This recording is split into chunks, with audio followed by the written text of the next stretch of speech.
Welcome to another episode of Problem Busters. I'm joined by my co-host, Ollie. How are you? You certainly are. I'm very good, sir. And yourself? I am good, thank you. What is on the agenda today? Well, today we have Eszter Ivan joining us, and she is a dance movement psychotherapist, a student counsellor, and a somatic coach. If those things are new to you, don't worry, we will explain them. But welcome to the show, Eszter. Thank you. Welcome, everyone. Good evening. Thank you for the invitation. You're welcome. It's great to have you here. Really interesting things ahead to talk about. Perhaps if we just start with the framing of the problem and then go into a bit about you.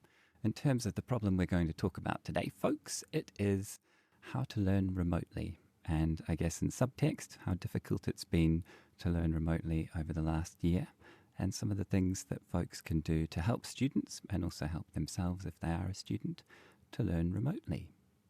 So, Eszter, tell us a little bit about you and where you're from and your multiple careers.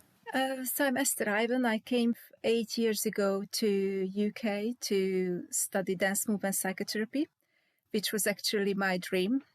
Originally, I'm a psychologist. I trained in my country and worked there as well before I came to UK. And after that, I wanted to combine my two passions. So one was psychology and the other one was dance, because since age of 5, I know I was on stage. I used to dance a lot, and dance was something in my life which helped me to cope with a lot of struggles, difficulties, or conflicts. And I remember I used to dance a lot with my dad. So I thought that is something, the two things to combine. It will be a great pleasure to do and later to work. And I managed to do that. And then after, I did somatic coaching as well, because I had some struggling at workplace. I was close to have a burnout because financially I supported my studies working in hospitality industry. So I thought, why not to... That's hard. Yes, yes, why not to study something which I can help myself with and later others. So this is where the coaching is coming from. And what is somatic coaching, Eszter? So somatic coaching is coming from the mindset that body and mind are connected. And I see the person, the client, as a whole. I don't see separate. So there is not always just talking. There is always sensations in the body. There are always postures, gestures, reactions, which I might notice, but maybe the client doesn't. So my role is to raise the body awareness of the client to these, to spot, and then for themselves to acknowledge. Because my approach is that the body is an advocate to initiate change or transformation. And if I initiate change on a body level, it can help to change on a behavior level or an emotional level and on another way around as well. So everything has an effect on the other. So, for example, let me give you an example which maybe makes it easier to understand. That if a client share an experience and I notice that they don't breathe, they holding their breath, actually I'm the one who can acknowledge that and ask, have you noticed how is your breathing now? And they give me, oh yeah, I'm holding. So I initiate, maybe just start to breathe, just to breathe in and out. And with that flow, the tension can go. And it is letting go the stress that can help to ease the topic, the emotional tension, and can be more relaxed, and maybe more thoughts are coming into the process, and then we work along. And this is not just with breathing, but it can be muscle tension, any sensation on a body level. And just prior to the call, you happened to notice this about me when I was asking you, what is somatic coaching? And I was holding my breath, wasn't I? And now all I can think about is breathing. What is interesting is when I breathe in, I stand up straight.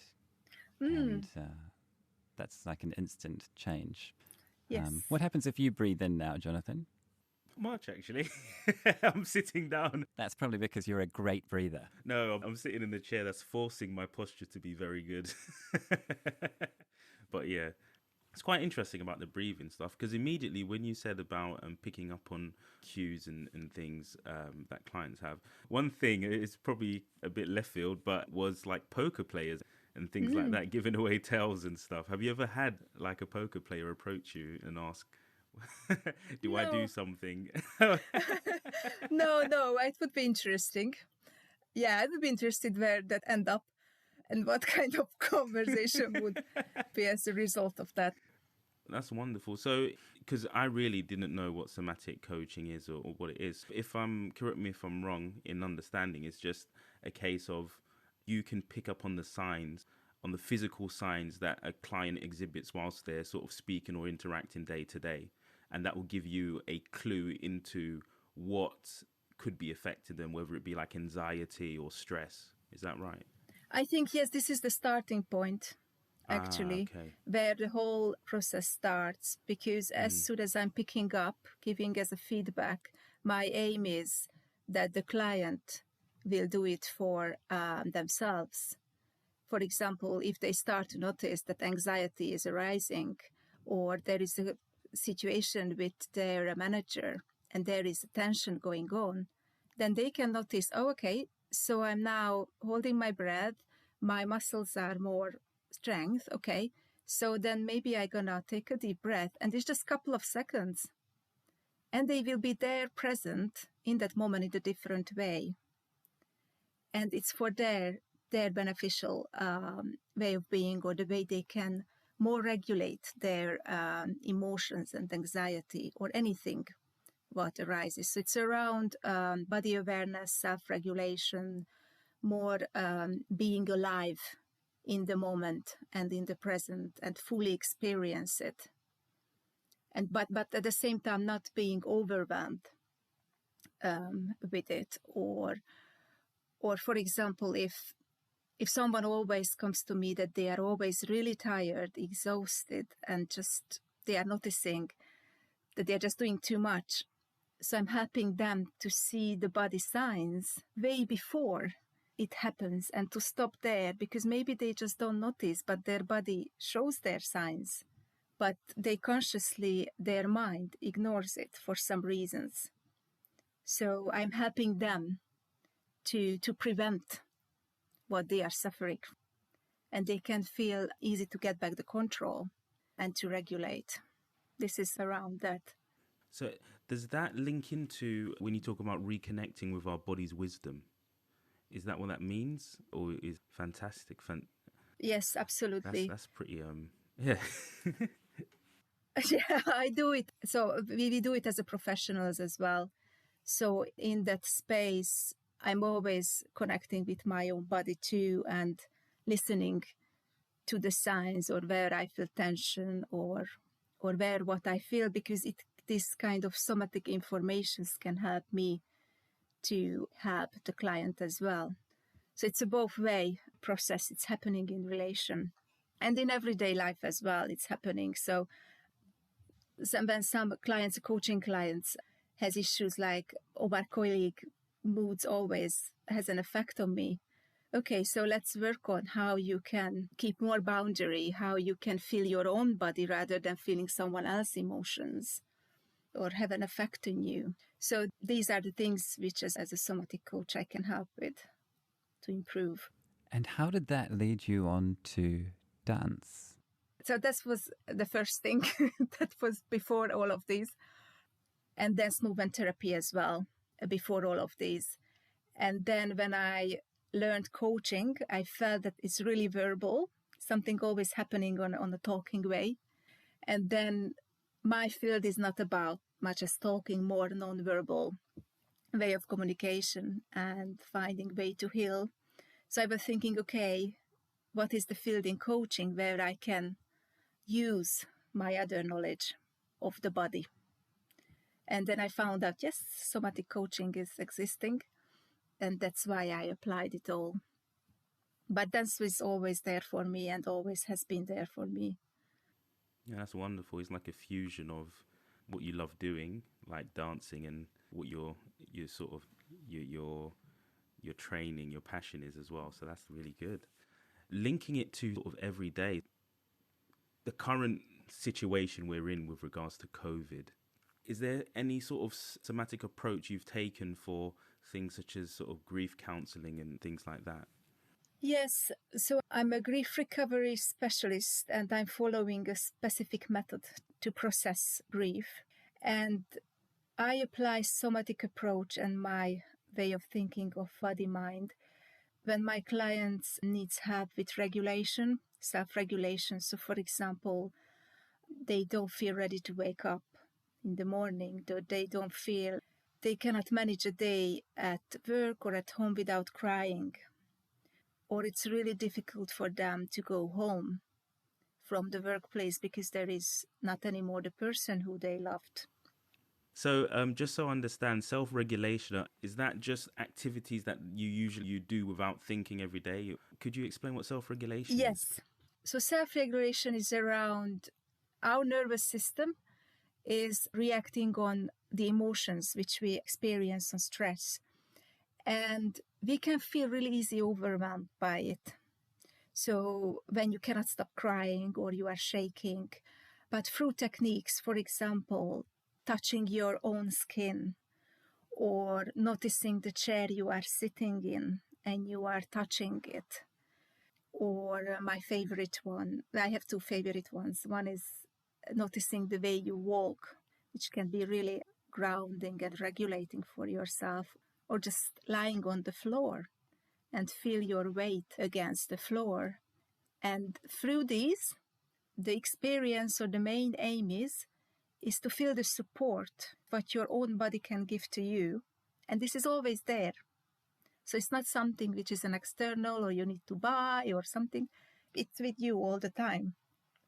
If you're comfortable and you like to use it, some people use different things. Some people like this one, other one. They can connect with their bodies and they feel more ease and a bit more calm. And they're still gonna cry and they're still gonna miss the person and the pain will be maybe less, but just part of their life more. But there is a process, so it can be processed rather than feeling overwhelmed and losing control in that. So this is what I mean by self-regulation or helping to regulate nervous system, their body. And it's interesting because, unfortunately, at least the culture that I grew up in New Zealand, there was this idea of, that saying, don't mention the war, as in, let's not talk about the thing that's worrying everybody because it's upsetting. Let's just put it away. And that just seems to have caused so much grief to people and also prevented the processing of grief, right? Yes, absolutely. Yes. And this is something around, this kind of society message around being alone. And yes, we can leave the person alone, just need space. No, I don't think so that grief should happen alone.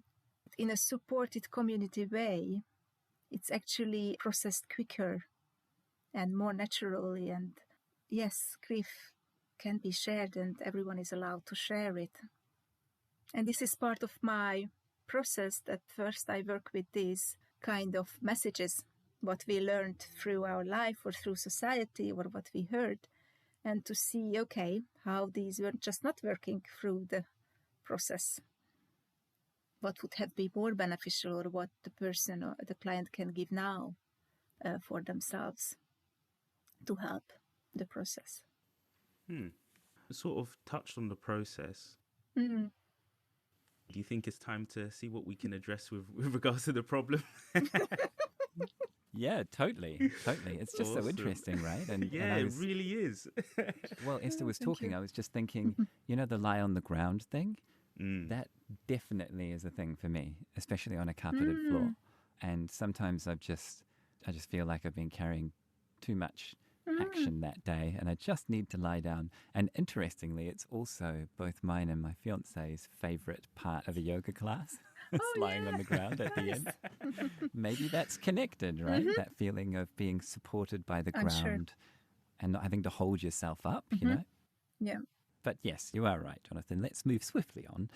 So let's talk about your current role, Eszter, as student counsellor. Tell us a bit about that, and then let's apply that to what you've observed in the last year of lockdown with students. Okay. So I work since now 3 years as a student counsellor at Irie Dance Theatre company. This company was founded by Beverley Green in 1985. So their aim is to promote diversity through dance and this dance course. And this bachelor course, I'm the student counsellor for the students. This lockdown was one of the biggest challenge was that most of them didn't feel comfortable to access my service counselling from home or from their environment where they live. And I wasn't that much surprised at the beginning of that, because this is a private thing. You don't want anyone to hear what you are sharing. You don't want your parents or even if no one is, it's your home. Even it's more difficult to leave that behind after a session when you are going back to the same space. Biggest challenges which noticed on the first lockdown part. On the second one, somehow they get too used to it. And it was way more easier. I offered group sessions as well, not just individual ones. And there they were open, or they found their own way how they can share more or how they can feel more safe, or where they can go to feel safe to share. Someone, for example, had a session from their car, which was the best place to be. No one was around, no one listened. So actually it offered creative ways of coping with the situation. And for them as well, what I noticed, and with other students, because they're special dancer students, is this was an extra pressure on them. They still had the same things as before. They still had the same issues in their life, what's going on. And also another big challenge is for those students whose career were kind of questioned during the pandemic. So they were in a crisis, either in hospitality students or any students in the art world or other areas which were really hit hard.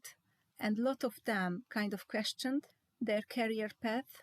So I felt my role more like keeping the hope for them instead of them, and trying to find a way how to help them to reconnect with their initial passion, what they had when they choose this career path. These are really big, I think, issues and challenges for them currently. What was quite interesting was the hope of the choices of the career path and the doubt. What was your approach to sort of trying to, I don't know, because if it's with hope, I don't want to use the word reaffirm and say, okay, you should stick to your guns. But No. I mean, yeah. Yeah. But what was your approach to sort of addressing that? First of all, I really gave them space, a non-judgmental space to share why they are questioning it, what is there for them. And then I asked them to remember back why they choose. And most of them had the chance to reconnect with the joy and with the fun and with the happiness, what it used to give. And I think this is something key, which I would give as a tip, that to reconnect with that happiness and joy, what it used to give, rather than just the problems and the issues currently. And you could see the change on their faces when they started to remember, and their whole body felt different. So I could connect to that. Do you notice the difference? So what does stop you now to feel the same still? So this is what I mean, to keep the hope and to give them back the hope. And they still can decide they're not going to do it, but at least think twice of that decision. How did they handle the delivery of a dance course remotely? The company is really supportive, so they tried the best what they could. I mean, some of them moved their furnitures, so I sewed upside down beds and chairs on the side just to have more space. I mean, the way they managed, they tried to do what they could. and to use technology to be more creative and using video in a park to make recordings. So yeah, this way what I noticed they tried. But they are not fun of being online, that's for sure. Did you find there was less of an impact of it being online? Or was it just the same as being in person? I prefer being in person. I can work on the same level until a certain point online because I don't feel safe to work with trauma or trauma-related materials. But this is not my job at Irie with the students. So I felt comfortable. For me, the challenge was if I had to do a hybrid one, a hybrid where I had a monitor, the 1 or 2 students or more, and then I had students in the space as well, and I was in the space too. So that I found really challenging. Just because of the attention, this shared attention at point. Actually, I need to admit, but I forgot the monitor that there are still someone. So the person was shouting in and we were laughing. So it made it easy. So that's difficult. We've all seen that in meetings when there's one person remote on a laptop, right? That person never gets a chance to contribute as much as the people that are in full 3D around the table. Yeah. But I need to give that space for all of them. In society today, for people listening now, what advice could you give them to help reconnect to themselves? And I think one of the most important thing is whatever they are doing, they be in the moment and really experience it and focus on that. So if they are eating or drinking or just noticing their clothes on their body, really experience it. So this is one thing. The other thing, it's important to do something what they enjoy, and it can be anything, the tiniest thing, what gives joy. Do you know, I remember somebody saying that to me many years ago, Jonathan. They said something like, if you really don't like the person that you're having a meeting with and you really can't get away from them because, let's say, they're your main customer or something like that, then just don't imagine them naked. Don't imagine them on the toilet, which are two kind of old 90s ideas, but just find something about them that you like and focus on that. And I was like, haha, that's such a ridiculous idea. That would never work. But it always does. yeah. Yeah. Is that kind of what you mean, Eszter? That in that case, I'm focusing on the fact they just have really cool hair, or they've just done something really good, or that's a great presentation, and they still made my life difficult, and I'm still annoyed, but it was still a great presentation. Yeah. Yes, this is something like that. I'm guessing with sort of that advice, would you say that's probably sort of the easiest advice that, say, myself and Ollie can actually give to other people, such as our partners and colleagues and friends? Just focus on your clothes, focus on just living in the moment, being in the moment when you're there, to try and sort of ground you and reconnect. Yes, and really like listen, feel, experience what is going on there for you and in your body. So it's something more around not to think about it, but really to sense it, because this is how you can connect with yourself. And also what I usually say, we have a whole body. Don't forget certain body parts, because it's easy to forget. For example, our back. I think sometimes it's really useful to remind ourselves that we have a back. Yes. And actually, that's the essence of a scientific inquiry, isn't it, really? To just notice things and then wonder why and then do something about it, right? Yep. All I can think about is breathing. When I'm not thinking about breathing, I'm thinking about standing up straight. Yes. I'm just thinking about feeling the chair underneath me now. So, Yeah. Oh, this is pretty cool. I love it. So, in your experience, how has this helped people during the first and second lockdown? Your advice. What is the significant changes you've seen in people who apply these techniques that you've sort of coached? I think easiness. So the way I can feel like from the storm or for feeling really anxious or like really lost, is something gives them a kind of peace, an inner peace, yes, to be okay, to feel okay within whatever they are experiencing or how they are experiencing, and to help them to connect with something which they know, or they know it's theirs. It's no one else. No one says about them anything. It doesn't depend on any information or whoever thinks what. So it's really under their control, that they can feel that, they can sense that. It's giving back this feeling of control as well, which I think it's really important. Yeah. Me being me, of course, we're in lockdown, but the whole, I like the food and taste and just enjoying it. So Yes. I think I've had the most diverse diet I've ever had from lockdown. That's really good. Yeah, I've gone through a very different taste. Just things I'll test. I was really ashamed to say, I think it was a few podcasts ago with one of our guests. We were talking about, it's not sauerkraut. What's the other version, Ollie? You mean kimchi? Yes, kimchi. I've never had kimchi before. First time I had it was in lockdown after that. How good is it, right? Yeah, it's really good. It's really good. Yeah, those Koreans know what they're doing. Yeah. It's basically the same concept of a certain kind of cabbage that's been put in a brine and left to ferment, right? Like the same process as gherkins and so forth. But I think the kimchi style obviously includes the all-important garlic and chili, right, Jonathan? Yeah. Yes. I will try for Yes. sure as well. Yeah. It's You know, really something tasty. that came to mind when you were talking, Esther, is I remember a coach saying, I think it was a sales training course, when they were talking about getting in the right state of mind where you want to call someone and offer them what you have. And that getting into that state of mind being the biggest part of doing this job, the hardest part, if you like, the biggest hurdle. And one of the things that they said was, remember that emotion is energy in motion. And if you stop that motion by tensing up and trying to ignore it, then that energy will get stuck and you'll end up needing a really expensive massage. And I remember everybody laughed, but I think there's some truth to that. Yes, there is. Yes. Because that emotion needs space to get processed. You need to feel to get through it. It's not going to last forever.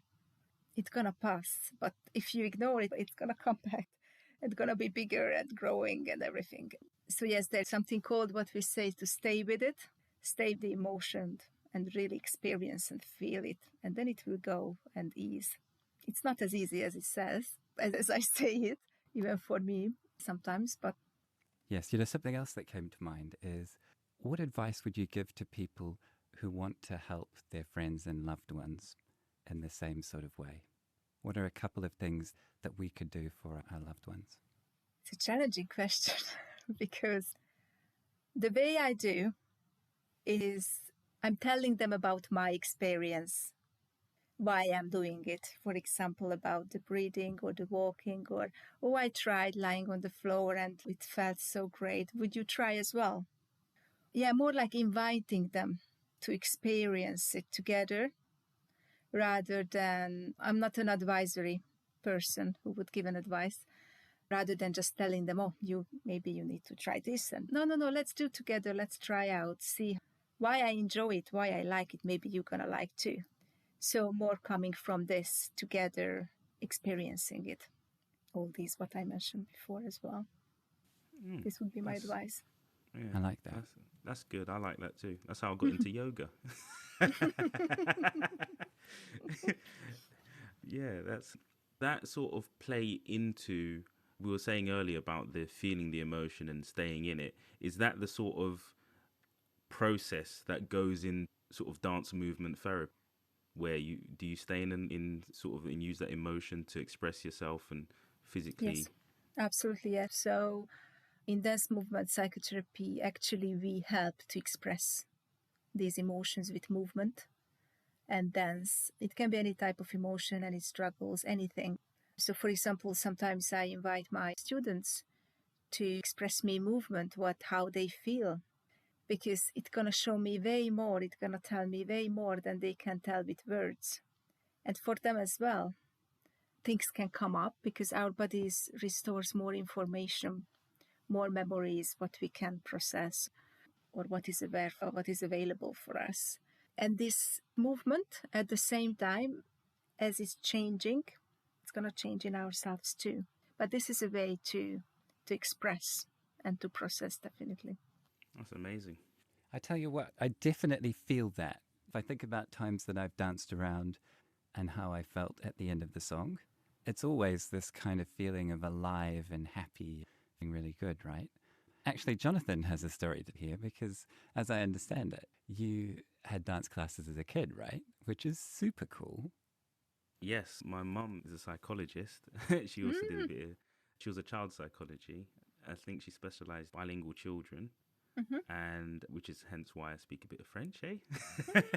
and my little sister, she went to French school all the way up until she was in secondary. But yeah, so she noticed I was really shy.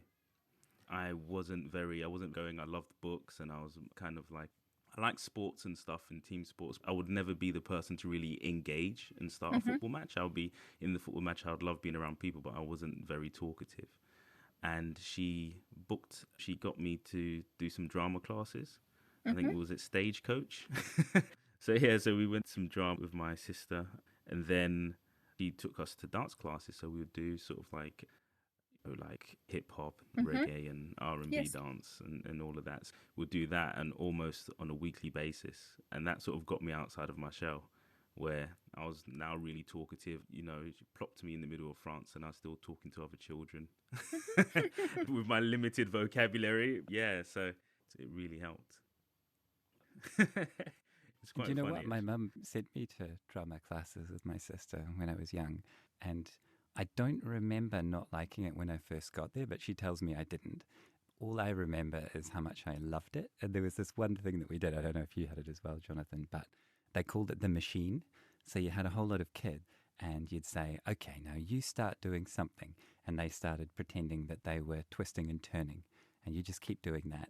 And then the next kid comes along and they're just going to keep moving their arm like it's a piston. End up with 12 kids making this moving machine. Yeah. It's amazing. I loved it. Oh, yeah. That's good. It is. I can relate to that as a child too. So that's really helped me to find my identity as a woman, as well, to feel comfortable in my body and to kind of accept and being on the stage, being seen. So there are a lot of things around that too. Yeah, I can definitely relate how it... Could you just tell us a bit about that? Because something I think about a lot is equality, particularly gender equality. I particularly think about the things that aren't me because I don't understand them because I haven't experienced them, right? So I remember really clearly when I was about 13 or maybe 14 and my little sister's 3 years younger, I remember being at the swimming pool and noticing people noticing her for the first time. And that like the moment that my childhood ended. I remember the way that people were looking at her as her body changed. Yes. And I remember how that, interestingly, affected the way that she walked. So she's very tall, and so she kind of, and I hope she doesn't mind me saying this because she will listen to this, and I love you and I respect you, but I think this will help other people. She just sort of stoops a little bit to appear less tall. Does that make sense? Yes. Was that, do you feel, perhaps due to her being seen in a different way for the first time? Can be. I mean, it's the best to ask her about that. I will. Yes, I mean, from my own experience, speaking about myself, yes, definitely something around. When as a woman, my body started to change and I couldn't process yet, but I noticed others' gaze and noticing, and then I felt the shame start to hide. And I remember I didn't wear like really pretty clothes or things what would show my shape. No way. I had t-shirts covering, jumpers, everything. And then dance helped me to find a safe way to show it. And in a properly covered, but still in a kind of appropriate, protected way where I felt that this way, yes, they can look at me, but I'm okay with that. And I think, and I have clients who I work with still for after long years, they still are struggling, for example, to wear a professional business costume. or to be, they call it to be pretty and visible, because shame comes to it. Yes, it's all around as well, unfortunately, with shame. It's just so sad, isn't it? Yeah. But this is on the other way around as well. So I don't say that this just only happens with girls or women. It can happen with any of us. And I think it happens as well. Yeah, I think you're right. I mean, I imagine this didn't happen to you, Jonathan, because you're a big strapping lad. But I definitely was late to grow up, and I was late to grow out, if you know what I mean. And I remember I remember looking at my friends around me and feeling like they were all mountain peaks and I was a valley in terms of vertical height. And then I remember one day when I kind of caught up, and I was like, oh, okay, now we're kind of the same again. I have a similar story, actually. I was pretty short. Everybody had a growth spurt before me. I was still like maybe a year or two, probably around a year behind everybody else. I think taller and a lot bigger. But there was quite a few of us. I have an interesting story about that, actually. A bunch of bullies used to steal our football. They're from an ethnic background where they sort of mature a lot earlier. So being my friends, we're mostly Caribbean or African. So we're sort of late bloomers. So we had no facial hair, still a bit small. And then we caught up in our early teens. I think we were roughly around 15, 16. We caught up and just got really big, really fast. And there was no more bullying after one incident. That was really good because they literally picked on us for almost, I think it was like 2 or 3 years. And we were just too small to do anything. But yeah, that's an interesting story. But yeah, it is. Yeah, I understand that. I mean, I come from a tall family. All the women in my family are quite tall. So my little sister's a bit taller than me. Oh, I love you. Get my disclaimers out. Love you, Hannah Louise. Get my disclaimers out. Yeah, she's taller than me, and I have a few cousins who are really tall as well, over 6'2", I think. And you do notice sometimes different situations that they would change the way they carry themselves. Obviously, now we're a lot older, and I think you come to terms and you have these coping mechanisms, or you understand yourself and you understand the world around you a bit more. But it's still something that people battle with every day. And one of your sisters, at least, is a really successful performer, right? So, oh yeah. Maybe we'll get her on the show and ask her if there was a kind of a conquering of fear and a sort of accepting of self that came along with her starting to perform. What about when you apply these kinds of thoughts and ways of helping people and coaching to your other role as a head of people? It's for the Gregorian House Hotel, am I right? Yes, yeah, it's for... Actually, what happened there is I started to work there 8 years ago as maid and a waitress. And then the owner, later my general manager, they both knew what I'm learning, what I'm studying. And then I became supervisor, food and beverage manager. And I found a program about supporting employees' well-being. And it was all for free. And I asked them if I can do that for the hotel and for the employees. And they said, yes, of course. So this is how it all started. And after, actually, I left this manager role and they created for me this role that existed before. It's a kind of HR role and looking after the employees' well-being. Definitely, I use this approach with them and there as well, from a different angle, more around stress management, communicational issues, or how to handle difficult situations, even with guests or between each other. I feel really lucky that actually they come on board my profession. That's got to be good for all the people there too, right? Yeah. Have you seen people flourish having that support? Yes, I saw changes, definitely.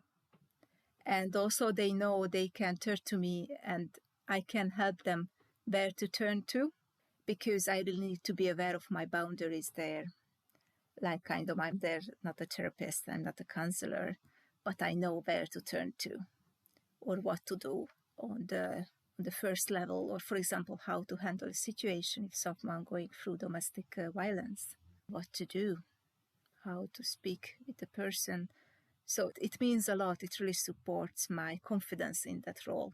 And I can help my manager and the owner as well, how to find a way to support them still in an appropriate way within that framework of an industry.